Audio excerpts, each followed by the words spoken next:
Welcome back. Well, we are continuing our last adventure at Bedford Antiques today, and oh, it was an interesting trip in general because the last few times I have been to Bedford, I've made my way up to the second floor and then run out of time before I've had a chance to really go through things on the first floor. So today I did it backwards and I started with the first floor and then went up to the second. So we got different booths and different stuff in general when we come back.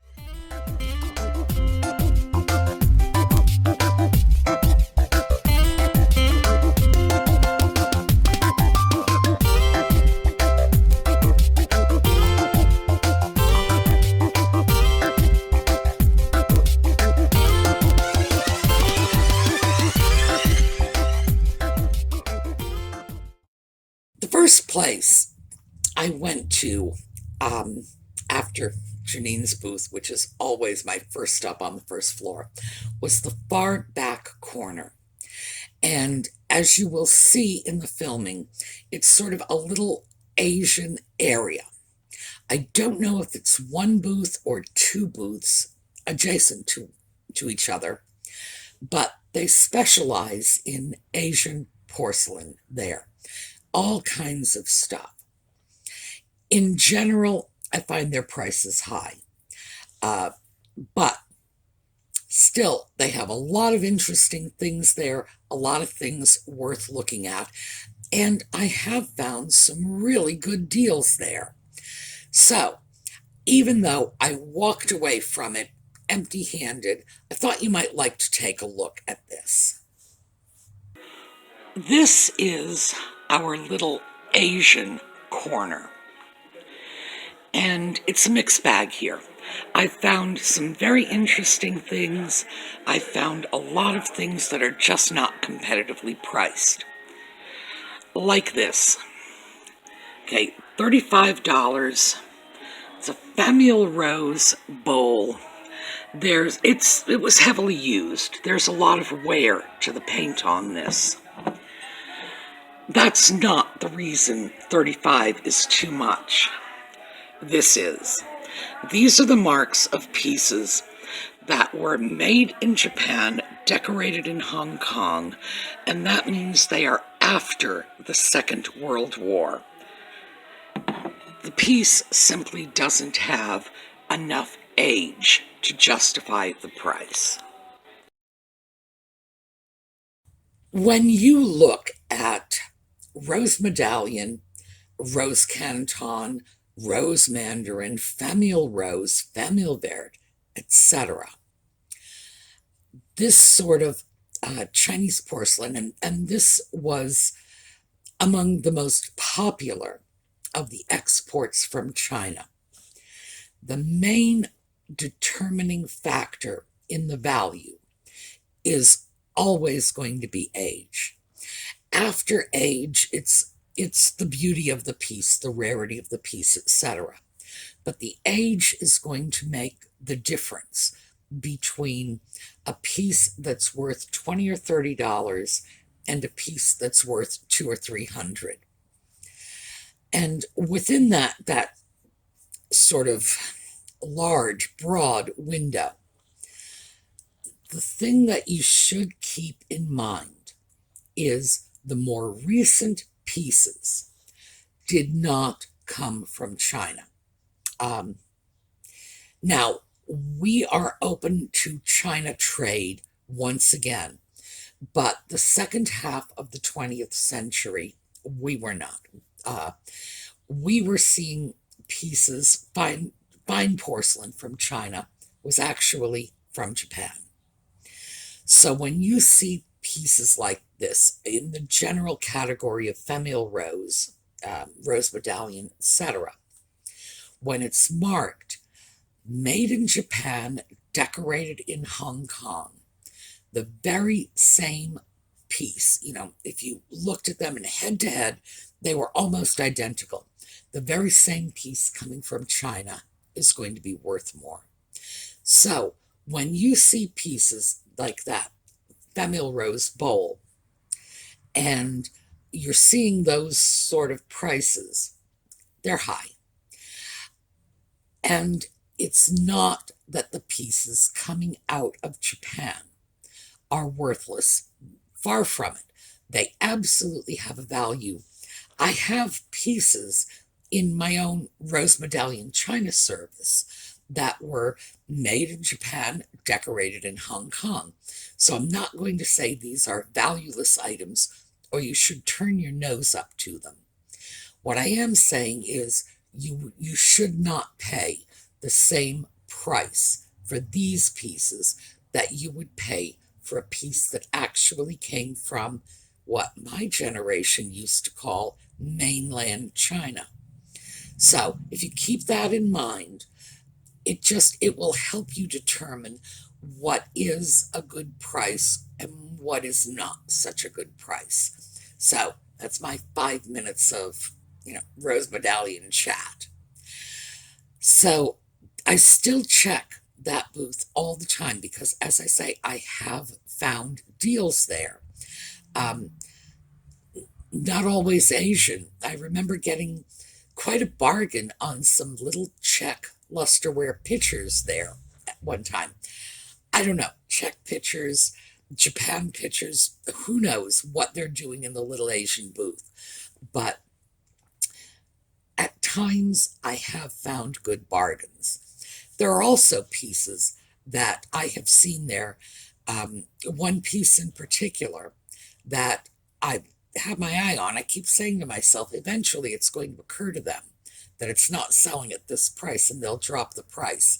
But it's been there 2 years, hasn't happened yet. I don't think it's going to. Still, I like poking my nose in there.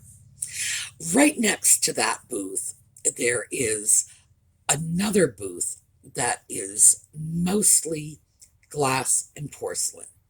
And I like to stick my face in there from time to time too, because their stock doesn't turn as quickly as the stock in some of the other booths, but very often I can find some really interesting pieces in there, and I did today. So let's take a look.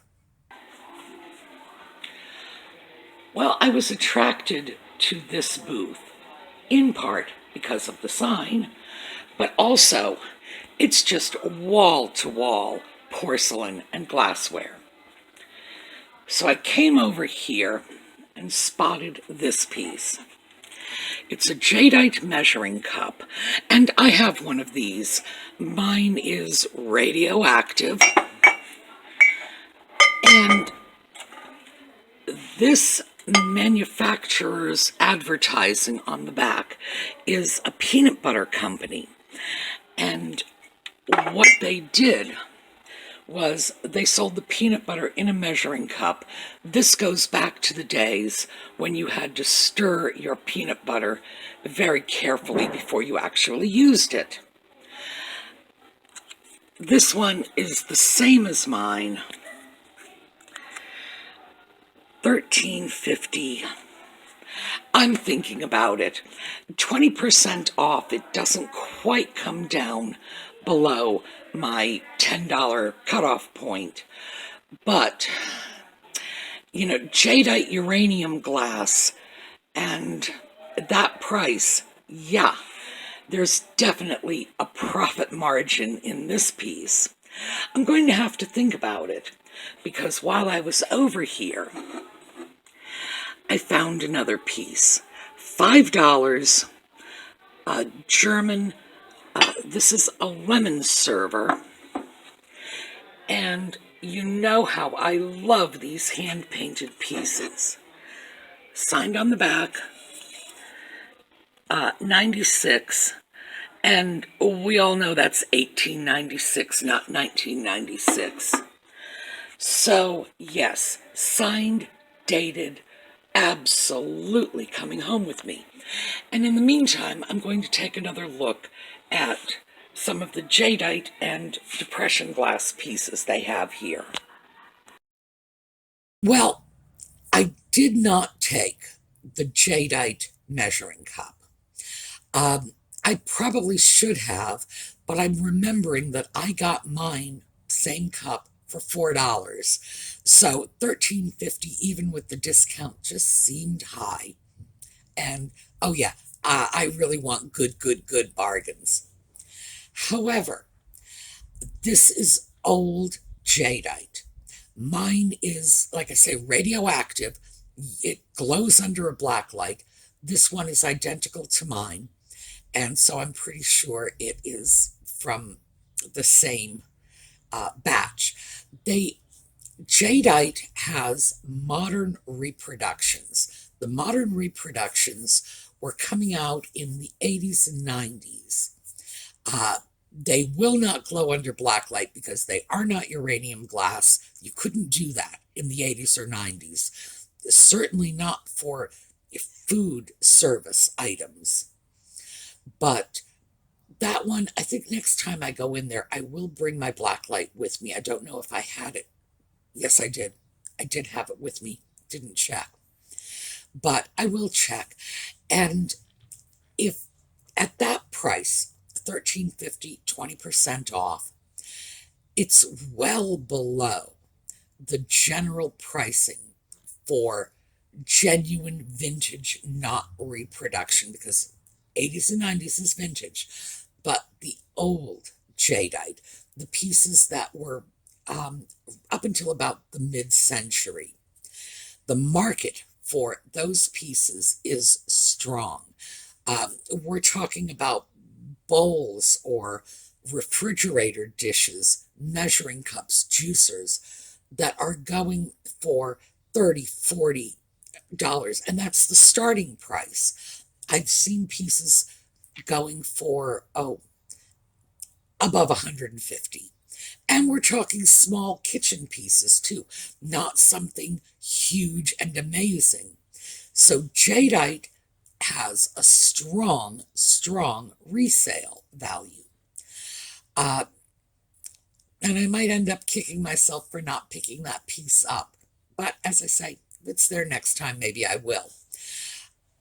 I did not have a problem leaving it behind when I found the hand-painted lemon server. Now, I love hand-painted pieces. They just have so much appeal for me because they're genuine little works of art.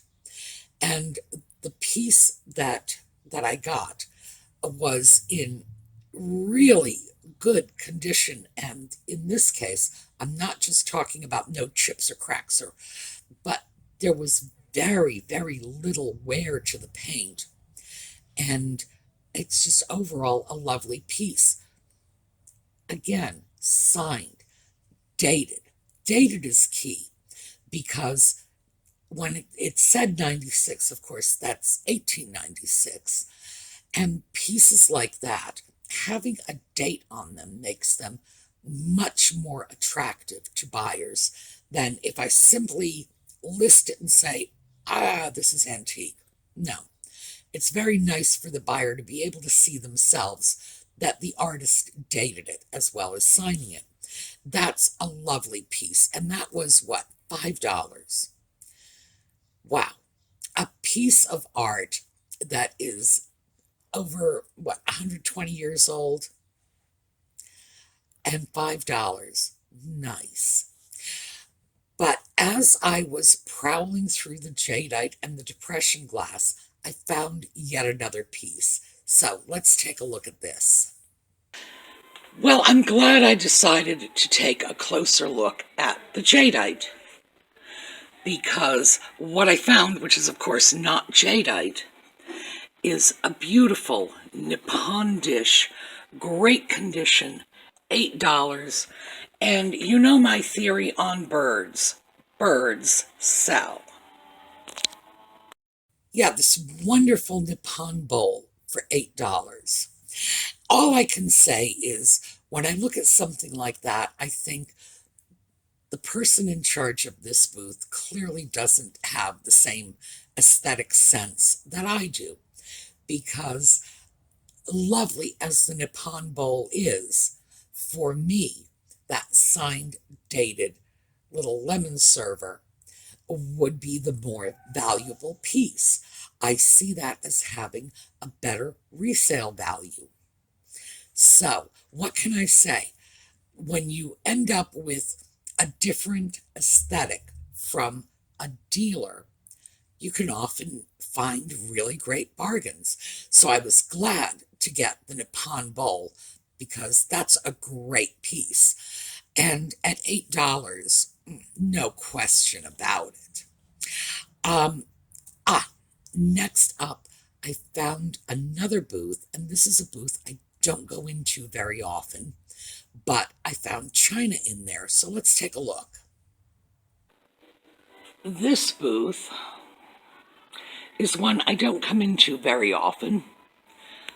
A lot of things, toys, that I just don't do much with. But they have a nice little collection of Noritake china in the azalea pattern. Now, azalea is Noritake's most popular pattern. So a lot of people still have china sets in this pattern, aside from the fact that it's just really beautiful to begin with. The plates, and these are, we're probably looking at salad plates, are $2 each, and the cup and saucer set is $5. So that's coming home with me. But let me give you a little shopping tip. This is where I found them. We've got the plates. They're all being sold separately. When you see something like this, take a look at every individual cup and saucer. And that's what I did. I took one of the cups and one of the saucers, because essentially it's all pretty much the same, except to me. So I chose the best of the lot, and I went through the stack of plates in the back. The cup and saucer and one of the plates are going to become a little tidbit tray, probably intended for a coffee service, but obviously buyers can do what they please. And the other plate is simply coming home to either be matched up with other azalea pieces I have in my tidbit tray stash, or to be combined with other plates in the pink or white range. Azalea, here, it's a very beautiful pattern, and the tidbit trays in that design are popular. So those will eventually end up in my Etsy shop, but not in their present condition. Noritake's azalea pattern was probably their single most popular china pattern.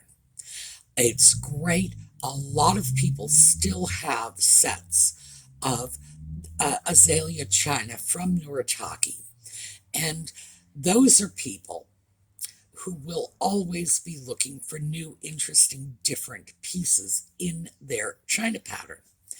Beyond that, the pattern is just so sweet that people will pick up pieces independently.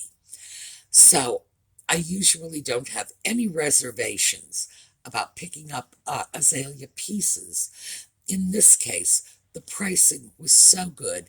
The cup, the saucer, and the two plates came in at a total of $9, which is a fabulous little bargain. And as I say, the cup, the saucer, one of the plates, they are going to turn into a tidbit tray, and the remaining plate is probably going to be paired up with azalea plates, because I have them. I keep them in my tidbit tray stash because they're beautiful and they combine well with other china. So, win-win-win. And then I found something else at the same booth, despite the fact that I was standing right in front of it. I was on my way out when I noticed it. All right, same booth. as the azalea pieces. In fact, I'm surprised I didn't notice this before the azaleas caught my eye. This is a celluloid hanging knife holder with 6 steak knives.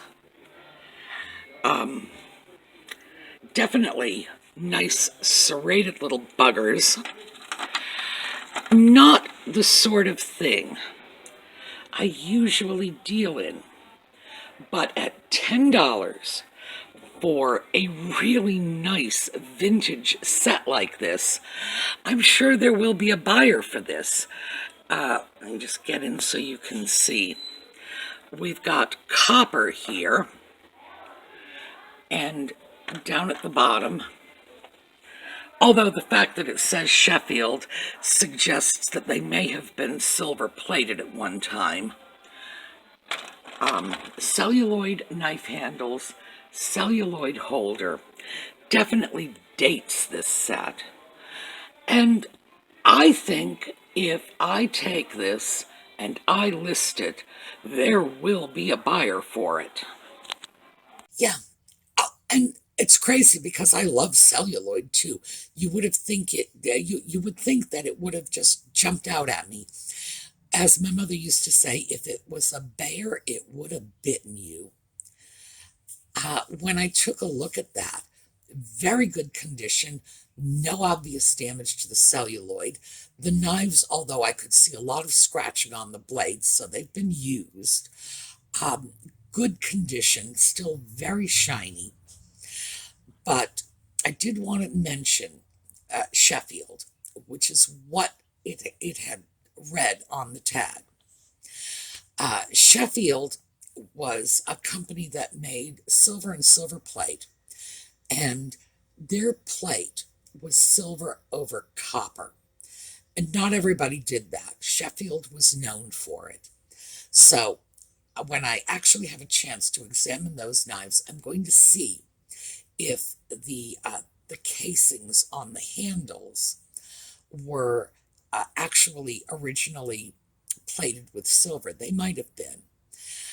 But I did want to mention that because the tag had read Sheffield, and I mentioned it in the filming, but I didn't mention the significance. As far as silver plate goes, Sheffield is kind of the gold standard. It was a very heavy plate, and of course, silver over copper gave it a really nice sort of, I don't know, a little pinkish sort of haze to it. It was one of the most popular forms of silver plate out there. So that was an interesting piece. $10, a little on the high side for something that I'm just strictly taking a chance on, because I don't usually deal in cutlery. But I know celluloid, so I figure worth it. Next up, very interesting piece. This was in the same booth. I had to go around the back to find it. All right, this little piece is, it's called a cow sugar bowl. Now, I'm pretty sure it's not a sugar bowl, because if it were a sugar bowl, there would be a cutout in the lid to accommodate the spoon. So I'm not exactly sure what it is. It's certainly roomy on the inside, and also look at those little depressions where the little cow's feet are. You wouldn't be able to get the sugar out of that. So, not sure what it is, definitely sure it's not what they say it is. Nice piece, $6, no question on this one. Well, that little cow container was not marked. It's likely Japan. I've seen that style, even, particularly with cows, that has come from Japan. I don't know for sure, but I don't think that was a sugar bowl. That is some other kind of container. Um, and of course, I can imagine a container like that being used in the kitchen to hold tea bags or something.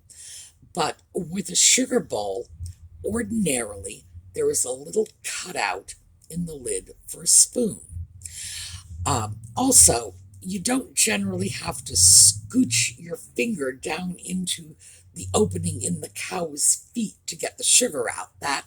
That's one that really sells me on the idea that it had a different purpose. Whatever is stored in this, or whatever was intended to be stored in this, it's very unlikely that it would have been a tiny granules. It certainly would have been something that would not have been able to seep down into the little cow feed. But nonetheless, a very interesting piece. $6. Condition was really good. There was a manufacturer's flaw. I don't know if you caught that. It looked like a little chip. I had checked it out. What I do with pieces like this at Bedford is I will bring them up to the front counter and say, I want to cut the tape and remove the lid. And of course, as long as I'm doing that like right in front of them, they will know to replace the tape if I find a problem I don't like. But far too many times, well, twice, still, it's too many times, I have purchased items that have had lids taped down and there's been damage hidden under the taped down lid. Now, I don't like that for a lot of reasons, because if you are prohibiting your customer from examining a portion of the piece you are selling and it has damage, I do feel there is an obligation to list the damage. Otherwise, when you tape down the lid and there's damage on the underside of the lid or on the rim of the piece, it starts to look like fraud when, it looks like you're hiding something intentionally. Not saying necessarily that people are doing it, it's just that as a customer, I'm just as likely to walk away from this saying, yeah, if they're going to keep me from examining the piece, they need to list the damage. So this is what I do. Just take it up to the counter and deal with it there. And that's mostly because I don't want to return a piece, regardless of whatever damage it might have, with the formerly taped lid untaped. That's why I don't just nick the tape with my thumbnail in the booth, because you don't want to put them in a situation where they may lose the lid, or somebody picks it up, the lid falls off. There are a lot of good reasons that we can all understand for why a dealer would want to tape a lid onto a piece. I get it.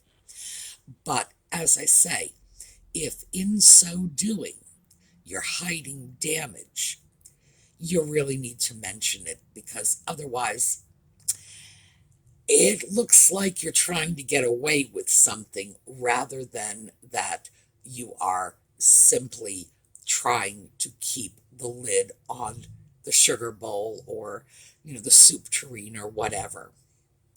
So, just a little FYI.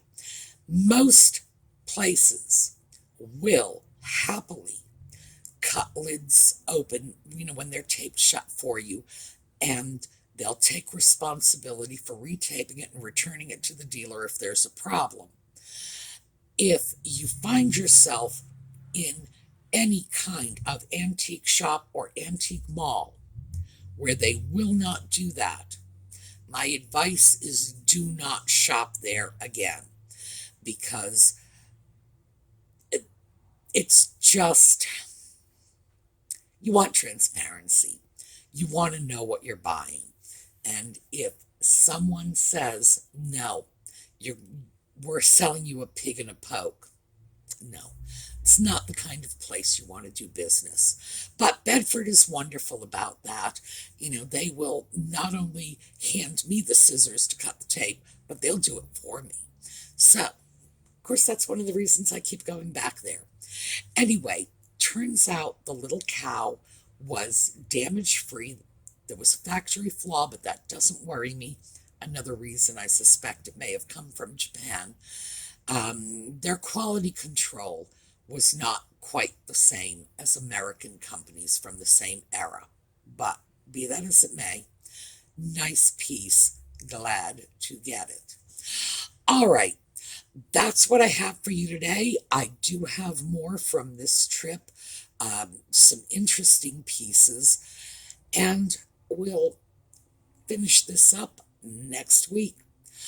Meantime, little slideshow on the way out, just so we can finish our video on a happy, serene, pleasant note. Oh, and masks. Here. This is a little baby hair claw. Teeny tiny. They are designed for infants. I keep them on my mask. I clip my mask to my clothing so that I don't end up losing it. According to the CDC, I may not need to do this much longer because they have just released information that anyone who has had the vaccine no longer needs to wear a mask. So, looks like our days of looking like the Lone Ranger are coming to an end. Good news. All right, have a terrific day. I will see you all next week. So, see you then.